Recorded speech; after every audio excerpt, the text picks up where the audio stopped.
Alam ko guys, marami na sa inyo ang naghahanap ng legit na utangan kasi ayaw nyong ma-reject. Kasi 'di ba, yung mga naglalabasang loan application ngayon, puro rejected tayo. Pero since umaasa pa rin tayo na merong isang loan application na meron diyang mabilis mag-approve at talagang receive mo kaagad-agad yung na-loan mo dito, talagang mapapa-apply tayo. At yun na nga guys, may nahanap po ako na ganyang loan application. Pero wait lang guys, bago nyo applyan tong loan application na sasabihin ko dito, panoorin nyo po yung first vlog ko about sa kanya, which is kung natatandaan nyo nga po, nag-vlog po ako kay Baha Credit na under ng Bahaghari Lending Corporation. So dun po, first try ko sa kanya ay talaga pong approve kaagad at may malaking offer. And this time nga po, nag-offer siya sa akin ng mas malaki pa. Pero dahil nga aware na kayo na 7 days lang tong si Baha Credit, i-check natin dito guys sa pangalawang reloan ko sa kanya kung hanggang kailan na siya pwedeng bayaran, no? Kung ilan na po yung kanyang loan term. Kasi malay mo nga naman, nag-jump siya into mahabang loan term. Kung makikita mo dito guys, from 5,000 to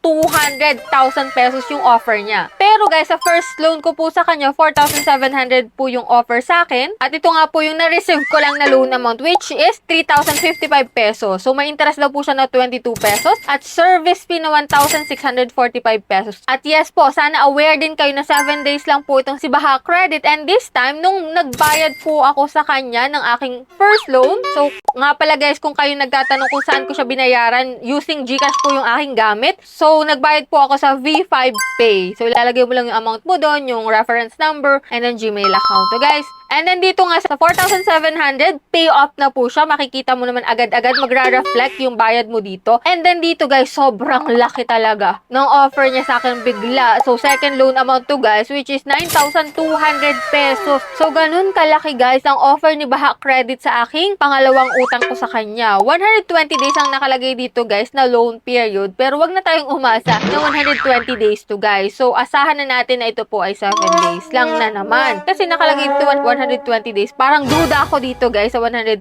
days. And doon sa 9,200 na offer niya sa akin guys, magugulat kayo sa amount to receive. So, amount to receive ko na lang po is 5,980 pesos. So, na saan napunta? Yung 3,220. So, yun po ay napunta sa service fee. So, service fee guys, 3,220 pesos within just 7 days. After 7 days, magbabayad ka na po dito. So, anyways, yan lang po yung heads up natin dito kay Baha Credit, which is, kung ikaw ay nakapag-loan na dyan, i-comment mo po ang experience mo dyan at may harassment ba na nangyari? So, sa akin guys, meron kasi. So, tinadtad ako ng text and then calls na rin. Anyway, kayo na yung magdi-decide kung maglo-loan pa